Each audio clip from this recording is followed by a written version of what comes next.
સંસારી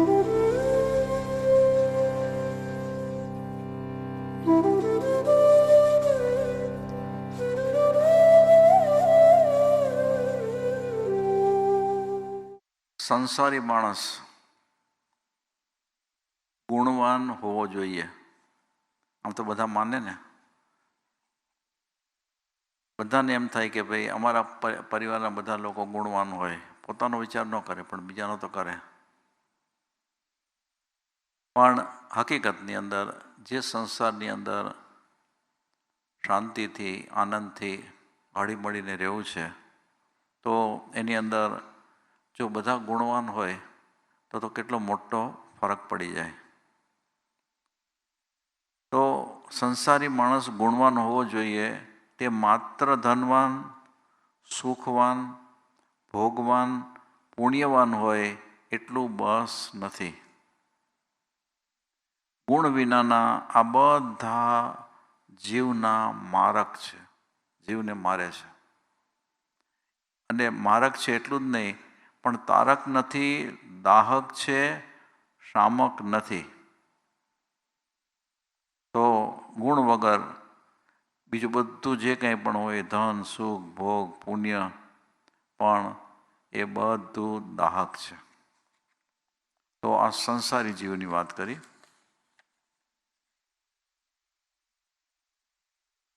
હવે સાધુની વાત કરે છે કે સાધુ પણ ગુણવાન હોવો જોઈએ. અને એ તો સામાન્ય રીતે સમજી શકાય કે જો સંસારી જીવ ગુણવાન હોવો જોઈએ તો સાધુ તો હોવો જ જોઈએ. તે હવે સાધુને માટે કે છે તે માત્ર શક્તિમાન, લબ્ધિ, રૂપવાન કે વિદ્વાન હોય એટલું બસ નથી. અહીં એવા બે સાધુઓની વાત કરીશ કે જેઓ શક્તિમાન હતા, લબ્ધિવાન હતા, પણ ગુણવાન નહોતા.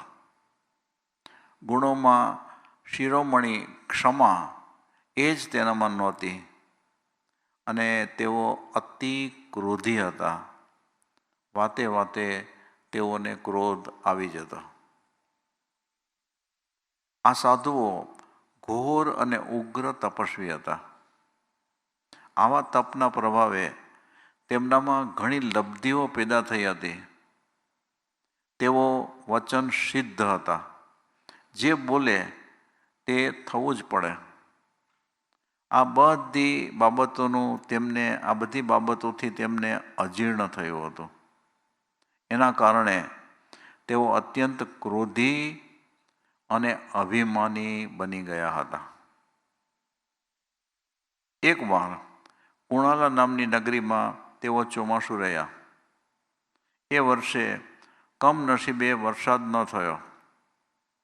અજૈનોમાં એવી લોકવાયકા ચાલતી હતી કે જૈન સાધુઓ વરસાદને બાંધી દેતા હોય છે. કેમ કે ચાલુ વરસાદે તેમનાથી ગમનાગમન થઈ શકતું નથી. વળી વરસાદ અંગેના હિંસા આદિ દોષો તેમને ઘણા લાગતા હોય છે, એટલે વરસાદને બાંધી દે. નગરજનોએ આ બે મુનિઓ નામે કુરુક અને ઉત્કુરુક ઉપર વરસાદ બાંધ્યાનો આરોપ મૂક્યો. રોજ ટોળે ટોળા તેમની પાસે ઉમટે. કેટલાક તેમની હાંસી ઉડાવે, કેટલાક તેમને વરસાદ લાવવા માટે વિનંતી કરે, કેટલાક તેમને પરેશાન કરે.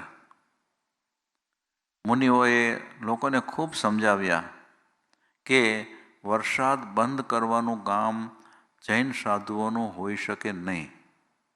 આમ છતાં વરસાદ લાવવા માટે લોકોનું દબાણ વધતું ચાલ્યું. અને એકવાર તો એ બંને મુનિઓને ઢોર માર માર્યો. ઢોર માર. બસ હવે સહન શક્તિની હદ આવી ગઈ હતી. મુનિઓ ક્રોધથી આંધળાભીત થઈ ગયા. તેમના ક્રોધની અગન જ્વાલાઓ લબકારા મારતી આકાશને આંબવા લાગી. કેવો ક્રોધ થયો હશે! રખે કોઈ શાપ આપણને આપી દે એવા ભયભીત બની અને તે દિવસે તમામ લોકો ત્યાંથી ભાગી ગયા અને ઘર ભેગા થઈ ગયા.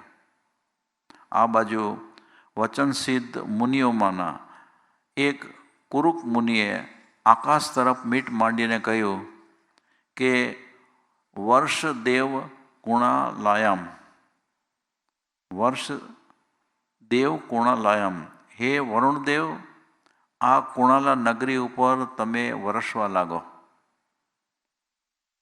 હવે એને આમ કીધું એટલે ઉત્કુરુક મુનિના ક્રોધને આટલું જ મંજૂર નહોતું. તે બોલ્યા, દિનાની 10 પચ્ચ ચ, એટલે કે હે વરુણદેવ, પૂરા 15 દિવસ સુધી વરસ્યા કરો.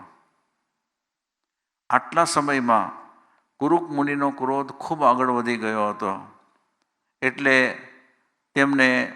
તેમણે આટલો જ વરસાદ મંજૂર ન હતો.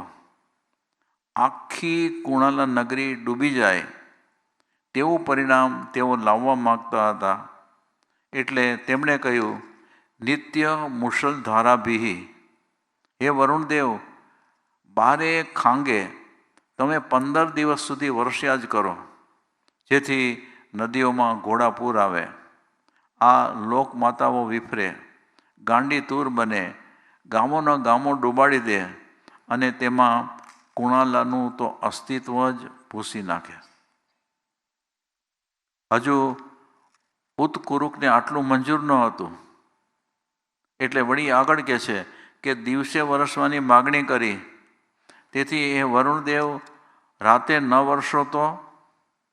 એ શંકાથી ઉત્કુરુક મુનિએ કહ્યું કે યથા દીવ તથા રાત્રો, હે વરુણદેવ, તમે રાત્રે અને દિવસે પૂરા 24 કલાક શાંબેલા જેવી મોટી ધારથી બસ વરસ્યા જ કરો.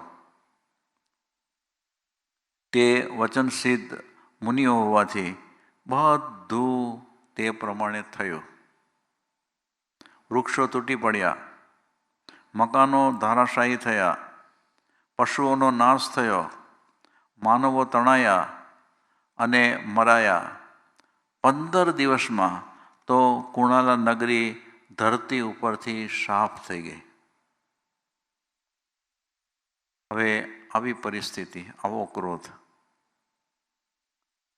પછી કર્મસત્તા એ ક્રોધાંત મુનિઓને છોડતી હશે? તે મરીને એ બંને મુનિઓ 7મી નરકમાં ગયા. તો સંયમ એ જીવનની ઘોર સાધના ગુણોના વિકાસ વિનાની હોય તો તે આ રીતે શ્રીયામ નિષ્ફળ જતી હોય છે. માટે જ પહેલાં સૌ ગુણી બનો, સૌ ગુણી બનો. તો આ ક્રોધ કેવો છે કે જ્યારે જીવ ધર્મિષ્ઠ હોય અને એને એમ થતું હોય કે ભાઈ આવી રીતે ક્રોધ, માન, માયા, લોભ આવું બધું ન કરવું જોઈએ, આવું બધું એના મનની અંદર હોય અને એ પોતે એ ન થાય એના માટે કંઈક જાગૃતિ પણ કેળવતો હોય, પણ કોઈકે કંઈક એના સાથે એવી ખરાબ વાત કરી, એવી મુશ્કેલીમાં એને મૂકી દીધો કે એનો ક્રોધ માજાએ મુકાઈ ગયો. બસ હું એને ખતમ ન કરું ત્યાં સુધી નહીં ચાલે. ત્યારે એના બીજા જે સંબંધીઓ, કુટુંબીજનો કહે છે કે ભાઈ તું તો ધર્મિષ્ઠ છો, તારાથી આમ ન થાય, તમે હમણાં એ વાત નહીં કરો, એને ખબર પાડી દઈશું કે એ શું સમજે છે. એમ કરી અને પોતે ધર્મિષ્ઠ છે એ વાતય ભૂલી જાય, એ વાત પણ આગળ આવવા ન દે અને પોતે એ ક્રોધ, જે કંઈ પણ મુશ્કેલી છે એની સામે એ ક્રોધથી કેવા પછી પગલાં લેતો હોય કે જેનાથી એને કેવા પરિણામ ભોગવવા ન આવે. તો મેં જે આ વાત કરી એ વાતમાં કોઈક અનુભવ કોઈકને તો હશે ને. જ્યારે આવો ગુસ્સો થાય ને ત્યારે આપણા બધા નીતિ, નિયમ, બીજું ત્રીજું એમ થાય કે આ બધું છોડો અત્યારના તો એને બતાવી દેવું છે. એવો જ વખત આવતો હોય છે. પણ આ તો મુનિ હતા અને એને આવું થયું, આપણે સાધક છીએ. આપણા જીવનની અંદર તો આવું તો ન જ થવું જોઈએ એટલું જ નહીં, પણ જે અંદરથી ઊભું થતું હોય ને એને સમાવવાની શક્તિ ઉત્પન્ન કરવી જોઈએ.